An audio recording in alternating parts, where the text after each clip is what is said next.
Game of Thrones didn't just hook viewers. It built an empire on structure.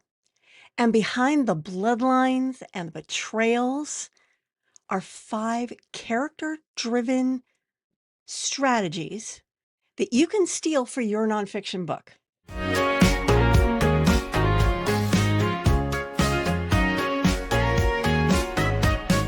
Pour a cup of clarity, sip a spark of insight.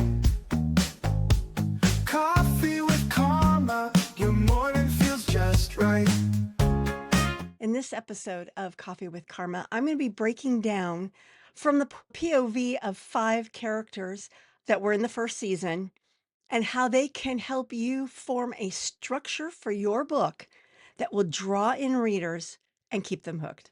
Hi, my name's Carma Spence, and I help big thinkers, visionary leaders, and established experts write, publish, and market client attracting books so that they can grow their business. And I do it with a bit of gamification and some ethical AI so that it happens much more fun and quickly.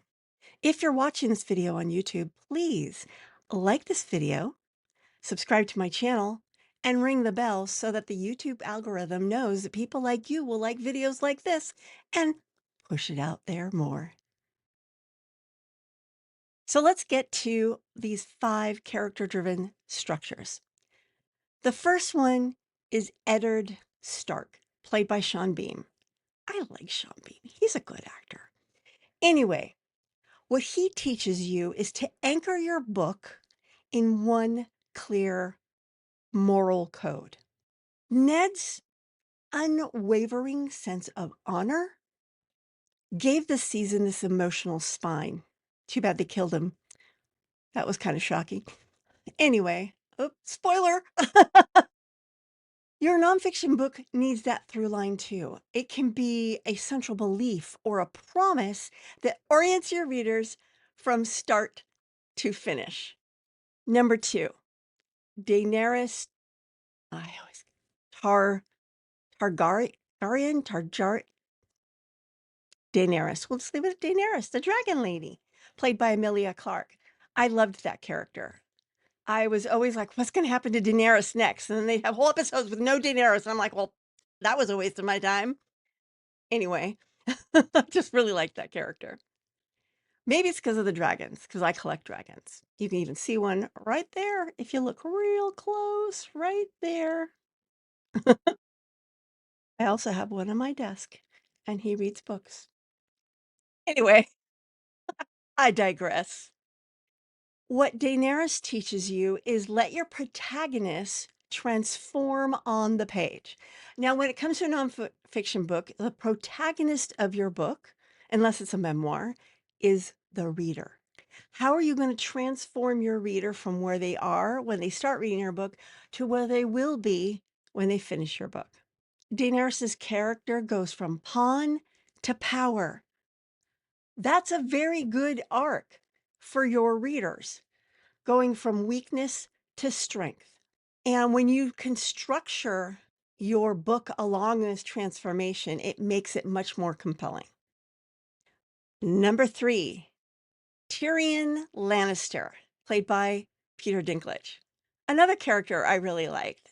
Peter Dinklage is also a really good actor. I really liked him in Threshold. I loved him in Threshold, which is part of the reason why I probably wanted to see this show, Game of Thrones. Anyway, his character, Tyrion Lannister, teaches you to use voice and structure that match.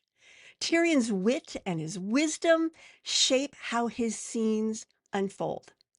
Likewise, your structure should reflect your personality. Is it teaching a bold message? Then don't use a bland format. Your message, your voice should match how the book unfolds. Number 4, and this character probably got a lot of women to watch the show, and that is Jon Snow, played by Kit Harington. Cutie pie, eh? What he teaches you is to give your reader a mirror. John's outsider status draws empathy, and your structure should reflect the emotional stakes that the reader is navigating. Let them see themselves and what's possible, not just what's wrong.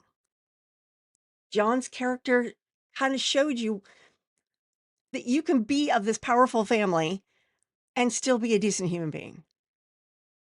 Well, your book should show your readers that no matter where they're coming from, they can change. They should be able to see themselves in the before and see possibility and hope in the after. And that's part of what your book should do. And number 5, Tywin Lannister, played by Charles Dance. The character you just love to go, "Arr, I don't like him." But you have to admit that he was a strong leader. And structure is leadership on the page. Tywin doesn't waste words. Every action is calculated to shape his power. Your book structure should do the same. Not just present ideas, but command attention and move readers to their transformation. The right structure isn't just organization, it's leadership wielded with purpose on paper or a digital screen if they're reading the ebook. So there you go. 5 ways to structure your book inspired by the characters from the TV show Game of Thrones. I hope you enjoyed that.